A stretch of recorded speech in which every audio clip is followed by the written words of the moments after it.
Howdy readers, I'm Jason, this is Chapter and Verse, and this is my Romeo and Juliet video for September 2023.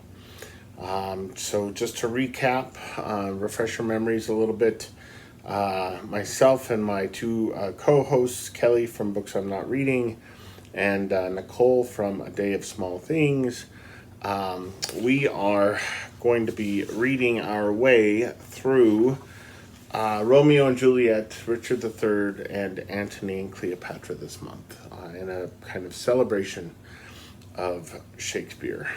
We do this every year. Shakestember used to be called ShakeTube. The event's been around for, I don't know, I want to say like 6 years. We invite those of you with channels to read along with us, make videos along with us on the plays, or on Shakespeare plays of your choice, or on his sonnets, his long poems. And if you don't have a channel, we invite you still to read along with us and chime in the comments field. Essentially just generate dialogues about these wonderful works of art. So, Romeo and Juliet. Okay. Now, this is a play that I first read in 9th grade, and it turns out that may be the last time that I read it as well, because I don't have any record of having read this in either of my two Shakespeare courses as an undergraduate, even though I remember debating this play, getting into a heated argument about this play in one of those classes, but I'm not sure we read it in that class, and we didn't read it in the one Shakespeare course I took in graduate school either. So, unless I read it a few years ago for Shakestember, this will be the second time I've read it, and the first time in, goodness gracious, let me think, 34 years or something. I mean, I've seen numerous films of it, but it's not one of his plays that I'm super familiar with. And I just have to say that I was less impressed with this than I was expecting to be, right? So it's a tragedy, right? We all know this is a tragedy, right? Romeo and Juliet, the star-crossed lovers who both end up dead at the end of the play. I was not invested in this as a tragedy. Now, I don't know if this is something to do with the fact that I've read Hamlet lots of times, and King Lear, and Othello a couple of times, and Macbeth, I think 3 times. And those plays just, they have more weight than this does. And I think so. I mean, tragedy as a designation, I think, is more appropriate for those plays than this play. It isn't just the death of the characters that makes a tragedy a tragedy. There's got to be something more to it, and I just don't really feel like there is an awful lot more to this. In those plays, King Lear, Hamlet, there's an awful lot of kind of philosophical heft going on, right? There's the action of the plot, but at the same time, there's this undercurrent kind of roiling beneath everything, this philosophical undercurrent roiling beneath everything. And I just never felt that with Romeo and Juliet. It feels like it's just principally about plot, like one of the comedies, one of the weaker comedies. And in fact, this felt to me, Romeo and Juliet felt to me this time around more like a dark comedy than a tragedy. And it's not just to do with the nurse, who is the obvious comic figure in this play. But even, all of the stuff with Friar Lawrence, it's just ridiculous, right? I mean, all of the complicated machinations of this plot, I mean, I just wanted to jump in the play at various times and tell these young people just just leave for Mantua. You're already married. Just leave. Write your parents a note, Juliet. Let them know that you'll be back for Christmas, right? They'll have cooled off by then. But no, it's not that at all. And we have Friar Lawrence with this sleeping potion, and you just get the feeling, or at least I got the feeling, that he had this sleeping potion. Maybe maybe he had a chemistry set as a kid, and he's had this sleeping draft for years, maybe, and he's just been waiting for the right opportunity to spring it on somebody, right? To I don't know, to construct a plot around the use of it. And so when all of this goes down with Romeo and Juliet, and she comes to see him, it's you just get the feeling that he's like, ooh, this is my moment. And of course, I mean, everything just goes off the rails, right? I mean, and it's not entirely his fault. His friend, with whom he entrusted the letter, got preoccupied with the plague, as one will. I mean, even when Lawrence shows up at the tomb there at the end, and sees that Romeo has killed himself, and Juliet's other suitor is dead as well, and there's blood everywhere. Yeah, I mean, you get the sense that Friar Lawrence is just like, this is going to be way too hard to explain, so I'm going to get the hell out of Dodge while I can. And he's telling Juliet, come with me if you want, leave, don't leave, whatever. But I'll be going in that direction, right? Yeah, so if you want to follow me. Just make sure you're not followed. It felt like a comedy. It felt like a kind of Coen Brothers thing to me. So I would love to see somebody direct a film of this as a dark comedy. Yeah, because in the right hands, this kind of material can be funny. And it seems to me that there are an awful lot of arrows pointing toward that kind of interpretation in this. But maybe I'm crazy. Let me know what you think. However, if we take Romeo and Juliet at face value, right, love at first sight, this desperation that they feel, and I mean, and it's intense, right? Especially in the productions that you see, the films that you see. I mean, it's a little too much, right? Like it out, rebel without a cause is rebel without a cause. You just find yourself wanting to say, just take it down a notch, right? Reduce to simmer. There's just a little too much heat in the kitchen with these characters in most productions, right? But if we take it at face value, what is most interesting in this play? Okay, so I've got notes here. I said before that this doesn't have the philosophical heft of something like Hamlet or King Lear, and it doesn't. That isn't to say that there isn't something else going on in this beside the plot. There is.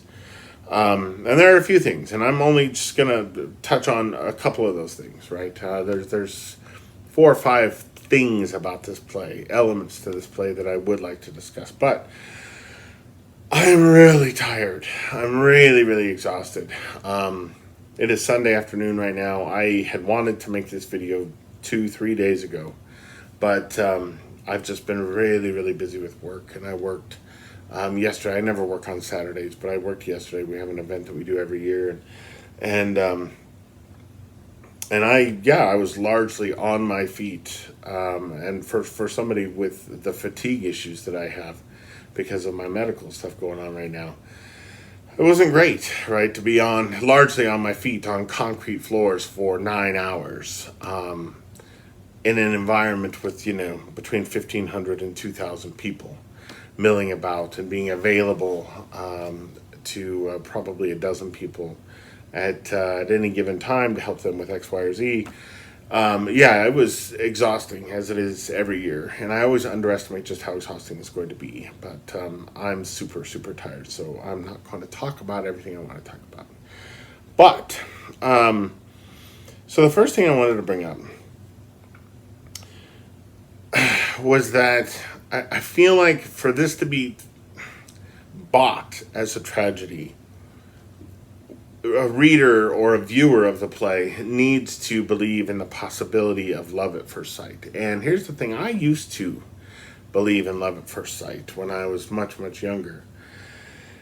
And I thought even until recently I did, until I started considering the story again.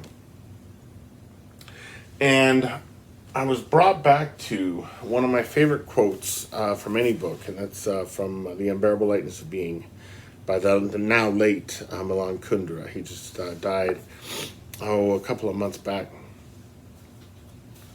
And as all of you know, you're serious readers, as all of you know, there are times when you read a passage in a novel or a work of nonfiction, and it is indisputably true, right? It just, not, it isn't just that it has the ring of truth about it.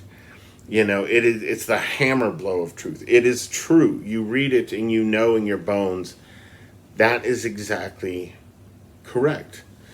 And he has this this passage in this novel that from the first moment I read this, which was almost 20 years ago now, I just knew that this was the truth. And it says, "Love does not make itself felt in the desire for copulation, a desire that extends to an infinite number of women, but in the desire for shared sleep, a desire limited to one woman." And that's it, right? That's absolutely it.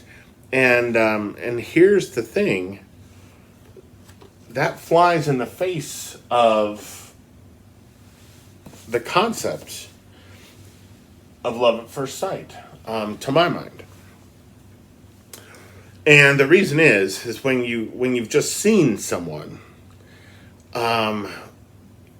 you can't possibly desire shared sleep with that person. There's something so intimate about shared sleep. There's something so unsexy about shared sleep. It doesn't enter into the equation at all, right? It's simply about physical attraction, not necessarily like ooh la la all the time, but if somebody sees someone else and feels as though they've fallen in love at first sight, there's something about that person's face or that person's body or that person's swagger that is sexually appealing, right? Even if it's complicatedly so. And so, yeah, like it is at odds with Kundera's idea, as far as I'm concerned. So anyway, so I think that's my biggest hurdle with Romeo and Juliet now that I'm almost 49 years old. Is that I just don't buy the conceit of love at first sight. I just don't believe it's possible. So the second thing I've got here in my notes that I wanted to touch on, which is related to that, right? So, what is the nature of Romeo's love for Juliet? Now, I'll start by saying I think that Juliet's a much, much more interesting character in this. I would love to sit here and talk about when she finds out about Romeo having killed Tybalt, and she's initially just enraged about it, and wants Romeo to die, etc., etc. And then we see her reasoning her way into a much more complex understanding of what likely happened, and a much more subtle assessment of what likely happened, and reason her way into support of her husband, even if it's conflicted support. That whole section in the play is super fascinating, but I'm not going to talk about that. So what I want to look at is, what is the nature of Romeo's love for Juliet? Does he love her? Does he actually love her? Or has he persuaded himself that he does because he loves being loved, right? Something, the idea of which is amplified by the fact that the previous girl that he had loved, Rosaline, didn't give him the time of day. So is he, after having endured, the suffering of that, of somebody not looking your way at all when you're just completely smitten with them, in the wake of that, is he just a little bit drunk on the idea of somebody actually finding him a worthy object of affection? So there's some passages that I wanted to look at here. And the first one is in Act 1, Scene 1, lines 193 to 197. So this is Romeo talking about the nature of love. Okay.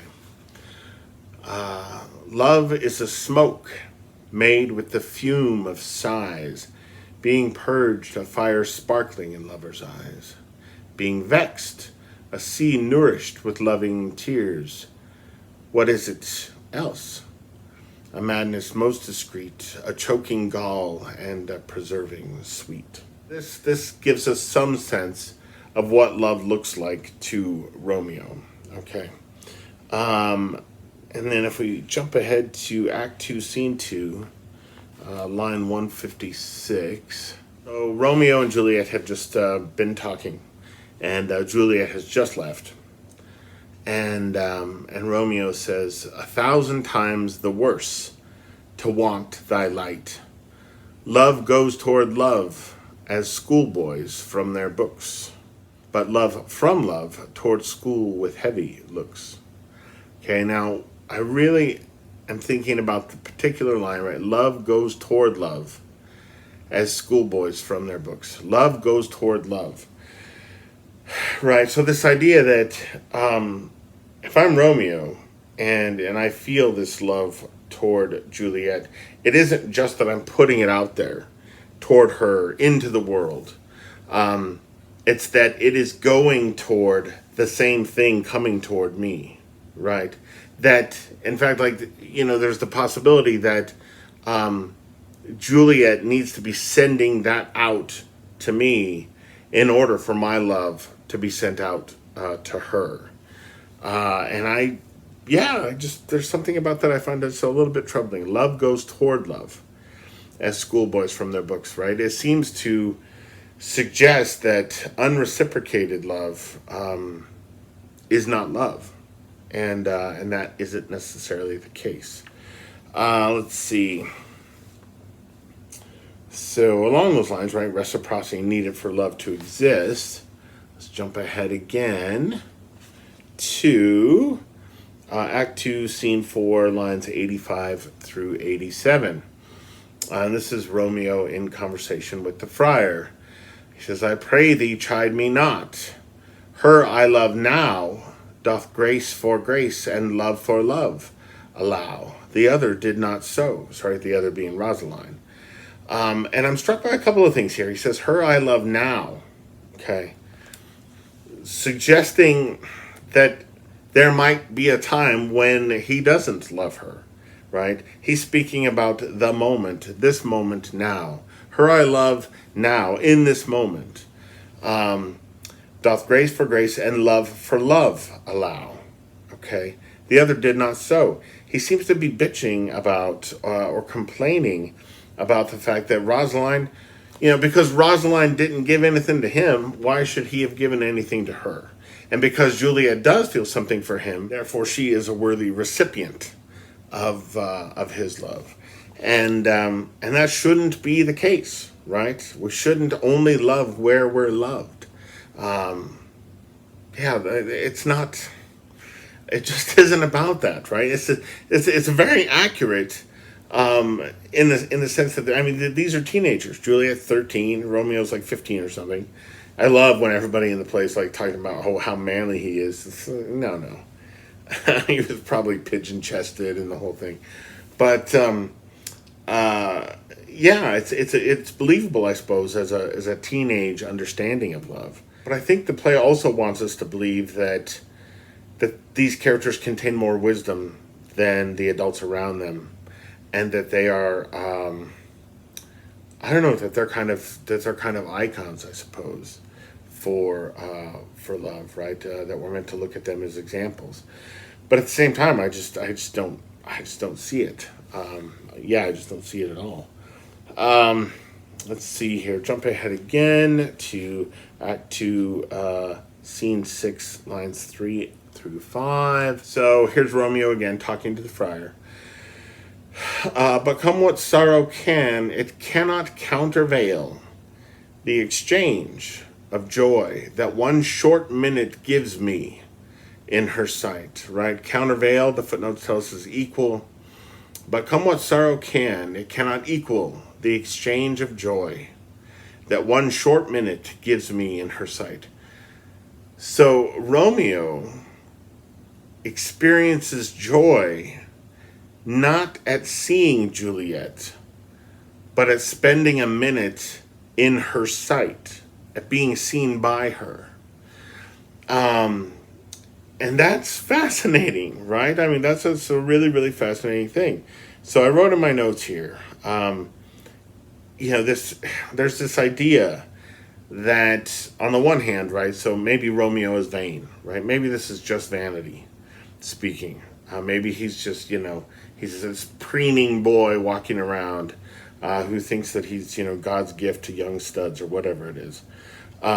Maybe it's vanity. On the other hand, and this is, I think, especially true of teenagers, there's a real need by people, by all people, to be seen, right? To be really seen by someone else, to be acknowledged, to be heard, to be listened to, right? In a way that is not cursory or passing or ingratiating, but to really be seen and to be apprehended and to be held in someone's sight. There's a real need for that, and I think teenagers in particular need that, and I think that teenagers more than anyone else don't get that from the people around them, partly because none of them really know how to do it themselves. And they know they need it, or maybe they don't know they need it. They need it, and they're aware that they're missing something, but they don't even know necessarily how to give that thing to someone else in their sphere. These teenage friendships, we tend to romanticize them, I think, in movies and make them seem, profound or deeper than they really are. But there's really, when all is said and done, I mean, there's very little to them. You've got the same hobbies. Like, what film was that? Or maybe it was an episode of Seinfeld. I can't remember. But how when you're a kid, somebody just has to like the same grape soda that you do, and all of a sudden you're best friends. And that's not the case. That shouldn't be the case in life. This is why, as adults, we don't determine our friendships by the soda pop flavors that other people like. But anyway, so the play seems to be struggling with, or not struggling with, but exploring this idea of the nature of love, right? To what extent is it contingent on it being reciprocated? To what extent is it contingent on how you're perceived by someone else? And if it is contingent on that in some way, shape, or form, is it love, right? Is it really love? The play, as far as these questions are concerned, put me in mind of Shakespeare's 116th sonnet, Sonnet 116. I'll just read a little bit of it here. Let me not to the marriage of true minds admit impediments. Love is not love, which alters when it alteration finds, or bends with the remover to remove. Oh no, it is an ever fixed mark that looks on tempests and is never shaken. It is the star to every wandering bark, whose worth's unknown, although his height be taken. It feels like, almost like the characters of Romeo and Juliet think that their love conforms to Shakespeare's ideas about love in Sonnet 116, but it's not the case at all. Sonnet 116 has a much sounder, a much more kind of watertight and elegant idea about what love is. And yeah, but the sonnet and the play seem to be in conversation to some degree, and I think that's really cool. That's really exciting. If I were to read Romeo and Juliet again, which I'm sure I will at some point, yeah, it would be fun to read it alongside that sonnet. Maybe read the sonnet after every act or something like that, just to see how it kind of echoes in the play or reverberates in the play.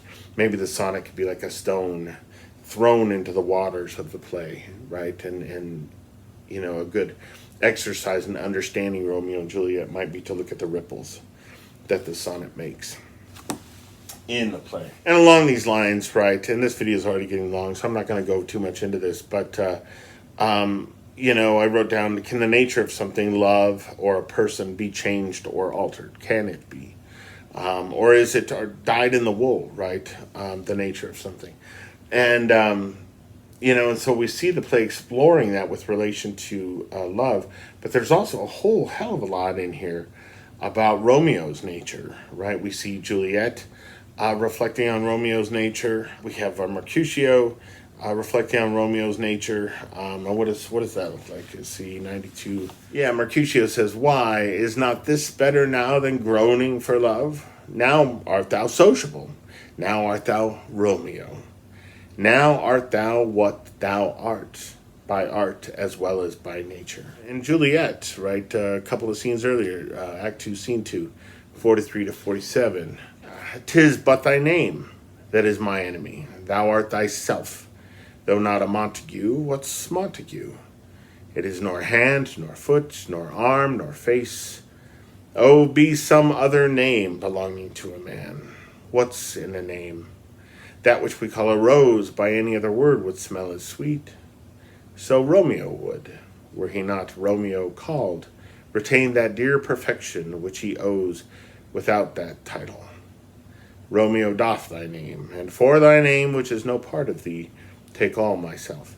So the play is very interested in exploring the nature of things, and whether or not the nature of things is changeable. So those are some thoughts on Romeo and Juliet. Let me know what you think. Let me know if you think I'm crazy for wanting to see this done as a dark comedy. I will see you guys again soon for another video. Until then, adios.